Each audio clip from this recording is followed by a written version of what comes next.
Exercise 9.1, question number 14. A 1.2 meter tall girl spots a balloon moving with the wind in a horizontal line at a height of 88.2 meter from the ground. सो हमें ground से ये जो blue line है ये ground level है, इससे 88.2 metre पे balloon मिल रहा है. सो ये जो बैलून है उसकी इनिशियल पोजीशन इसको हम x बोल देते हैं और फाइनल पोजीशन है y. सो ये जो है 88.2 मीटर हाइट पे उड़ रहा है. The angle of elevation of the balloon from the eyes of the girls at any instant is 60 degree. तो इस गर्ल की हाइट भी हमें क्वेश्चन में गिवन है. गर्ल की हाइट है 1.2 मीटर और पहले जो एंगल बन रहा है गर्ल की आई से, तो जो एंगल ऑफ एलिवेशन है वो पहले 60 डिग्री है और after some time the angle of elevation reduces to 30 degree. तो ये बैलून x से y पोजीशन पे शिफ्ट हो गया है, तो फिर जो एंगल ऑफ एलिवेशन है वो कम हो जाएगा और एंगल ऑफ एलिवेशन हो गया फिर 30 degree. Find the distance travelled by the balloon. So अगर हम सिर्फ और सिर्फ बैलून की हाइट कंसीडर करें above the height of the girl, so girl की हाइट 1.2 मीटर है, तो अगर हम 88.2 मीटर में से अगर 1.2 सब्ट्रैक्ट कर लेंगे तो बैलून की height above the height of the girl ये वैल्यू बन जाएगी 88.2 माइनस 1.2. सो 88.2 माइनस 1.2, तो ये हाइट हो जाएगी हमारे पास 87 मीटर. सो अगर हम गर्ल की हाइट को इग्नोर कर देंगे तो जो बैलून की हाइट है वो हो गई 87 मीटर. सो यहाँ पे हमारे पास डायग्राम जो है मैं उसको फिर से ड्रॉ करूँगा ignoring the height of the girl. Girl की हाइट को अगर हम हटा दें तो जो डायग्राम है इसमें एक हमारे पास ये इनिशियल ट्रायंगल हो जाएगा. इस इनिशियल ट्रायंगल में जो एंगल है वो 60 डिग्री गिवन है और हाइट ऑफ द बैलून वो वैल्यू हो जाएगी हमारे पास 87 मीटर. तो इसमें हम पॉइंट्स लिख देते हैं. एक पॉइंट हो गया हमारे पास A, एक पॉइंट B और ऊपर वाले पॉइंट को हम बोल लेते हैं C. नेक्स्ट, सो विंड की वजह से अब बैलून जो है पॉइंट C से एक दूसरे पॉइंट पे शिफ्ट हो जाएगा, उसको हम बोल लेते हैं पॉइंट D. और इस पॉइंट D का अगर एंगल ऑफ एलिवेशन निकालना है फ्रॉम पॉइंट A, तो हमने इन दोनों पॉइंट्स को ज्वाइन किया और फिर नीचे ले गए, तो यहाँ पे भी एक 90 डिग्री एंगल फॉर्म हो जाएगा, इसे हम बोल लेंगे पॉइंट E. तो एंगल B और एंगल E दोनों हमारे पास 90 डिग्री हैं. BC लेंथ हमारे पास 87 है, तो ऑब्वियसली ED लेंथ भी कितनी होने वाली है 87 मीटर. सो हमें निकालना है distance travelled by the balloon during the interval. So clearly CDEB जो क्वाड्रिलेटरल बना है ये एक रेक्टेंगल होने वाला है.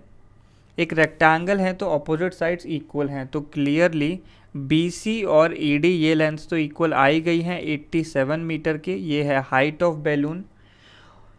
और ऐसे ही जो CD लेंथ है ये इक्वल आने वाला है BE के. CD और BE इक्वल होंगे तो distance travelled by the balloon वो CD लेंथ से ही रिप्रेजेंट होने वाला है. तो हमें कैसे भी ये CD लेंथ निकालनी है सबसे पहले. सो सबसे पहले मैंने जो छोटा ट्रायंगल हमारे पास फॉर्म हुआ है उसे कंसीडर किया. तो इस छोटे ट्रायंगल में जो अपर पॉइंट है वो इनिशियल पोजीशन ऑफ बैलून है पॉइंट C और नीचे वाला पॉइंट है B और एक पॉइंट है A पे एंगल गिवन है 60 डिग्री और BC लेंथ ये हमें गिवन है 87 मीटर. तो यहाँ से हम AB लेंथ निकालने की कोशिश करेंगे. तो इस 60 डिग्री के सामने वाली साइड ऑपोजिट साइड ये हो जाएगी परपेंडिकुलर और 60 के एडजेसेंट साइड साथ वाली साइड हो जाएगी बेस. सो हम ट्रिग्नोमेट्रिक रेशो में tan का रेशो यूज़ करने वाले हैं क्योंकि ये परपेंडिकुलर अपॉन बेस को रिप्रेजेंट करता है. So tan A is equal to perpendicular upon base. तो परपेंडिकुलर साइड यहाँ पे है BC लेंथ और बेस है AB लेंथ.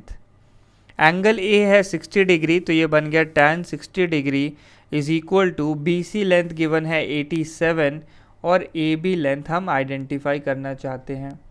tan 60 डिग्री की वैल्यू होती है √3, तो ये बनता है √3 is equal to 87 upon AB।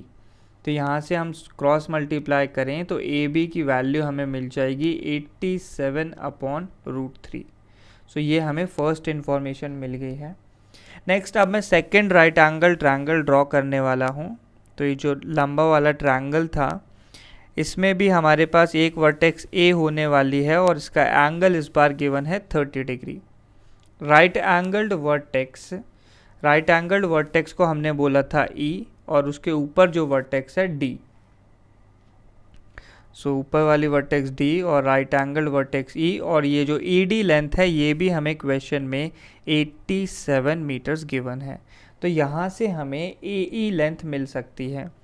सो फिर से वही होगा कि इस 30 डिग्री के जो ऑपोजिट साइड है, साइड ED है, ये हो जाएगा परपेंडिकुलर, और जो एडजेसेंट साइड है, साथ वाली साइड है, ये हो जाएगा बेस। तो AE साइड हो गई बेस और ED साइड हो गया परपेंडिकुलर। तो यहाँ पे भी हम tan ऑफ A लिखेंगे। tan ऑफ A की वैल्यू होगी परपेंडिकुलर अपॉन बेस, और परपेंडिकुलर है साइड ED और बेस है साइड AE। A एंगल इस बार 30 डिग्री गिवन है और ED की वैल्यू हो जाएगी 87। सो ये बनता है tan 30 degree is equal to 87 upon base हो गया AE। अब tan 30 डिग्री ये वैल्यू होती है 1/√3। सो ये बनेगा 1/√3 is equal to 87 upon AE। तो क्रॉस मल्टीप्लाई किया तो यहाँ से हमें AE की वैल्यू मिल जाएगी 87√3।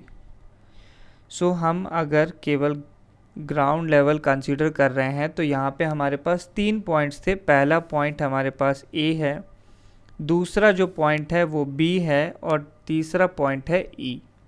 तो यहाँ पे हमें जो लेंथ्स मिल गई हैं, पहली लेंथ हमने निकाली AB की वैल्यू आ गई है हमारे पास 87 अपॉन √3, और हमने यहाँ से AE लेंथ भी निकाल ली है। AE लेंथ इक्वल है 87√3 के। सो हमें निकालना था distance travelled bye balloon.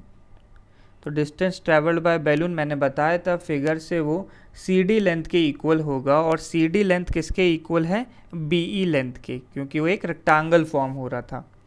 So BE length को लिखा जा सकता है AE माइनस AB। सो AE की वैल्यू है 87√3 माइनस AB की वैल्यू है 87 अपॉन √3। सो यहाँ से हमारे पास ये वैल्यू आ जाएगी 87। अगर मैं कॉमन लेता हूँ, सो पहले ब्रैकेट में √3 बचेगा और दूसरे में 1 अपॉन √3। सो ये बनता है 87। तो पहले में बच गया √3 और माइनस आ जाएगा 1/√3। सो इस तरीके से इसे रिप्रेजेंट किया जा सकता है। इसको भी हम थोड़ा सा फर्दर सिंप्लीफाई करने की कोशिश करेंगे। सो ये बनता है 87 इंटू, यहाँ पे अगर हम LCM लेंगे तो नीचे आ जाएगा √3 और ऊपर वैल्यू बनेगी √3 इंटू √3 हो जाएगा 3 माइनस 1। तो ये आ गया 87 इंटू 3 माइनस 1, ये वैल्यू हो जाएगी 2 अपॉन डिनोमिनेटर में आ जाएगा √3। सो 87 इंटू 2 ये वैल्यू हो जाएगी 174। सो आंसर आ गया 174 अपॉन √3। इसको रैशनलाइज कर लेते हैं। हमने ऊपर नीचे √3 से मल्टीप्लाई डिवाइड कर लिया।